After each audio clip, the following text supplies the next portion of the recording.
সম্মানিত ভিউয়ার্স, ভূমি ও দলিল রেজিস্ট্রি সংক্রান্ত তথ্য পেজে আপনাদেরকে স্বাগতম। আজকে আমি যে বিষয়টা নিয়ে আপনাদের সাথে আলোচনা করব সেটি হচ্ছে আপনার এসমালি সম্পত্তি। এসমালি সম্পত্তি যে বিষয়টা কি, এসমালি সম্পত্তিটা আমরা কিভাবে ব্যবহার করতে পারি। এসমালি সম্পত্তি সাধারণত আপনাদের যৌথ মালিকানা, এক বা একাধিক ব্যক্তি মিলে যে জায়গাটা সবাই ব্যবহারের জন্য একটা কাগজ করে থাকে, সেটাই হচ্ছে এসমালি সম্পত্তি। ওই এসমালি সম্পত্তিতে আপনি বা আপনার ওয়ারিশগণ যৌথভাবে এক মানে একই নিয়মে আপনারা ব্যবহার করতে পারবেন। এক্ষেত্রে কোনো বাধা ধরা নিয়ম থাকবে না।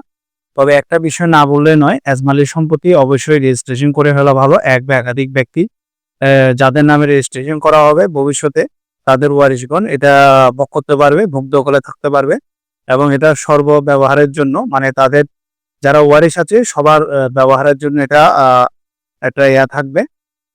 তো সুতরাং এই জিনিসটা রেজিস্ট্রেশন করে ফেললে ভবিষ্যতে ওয়ারিশগণের মধ্যে কোনো সমস্যা বা বাধা ধরা নিয়ম থাকবে না।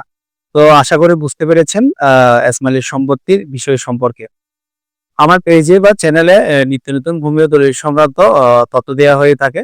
আপনারা আমার পেজটি বা চ্যানেলটি সাবস্ক্রাইব বা ফলো করে পাশে থাকবেন। ধন্যবাদ সবাইকে।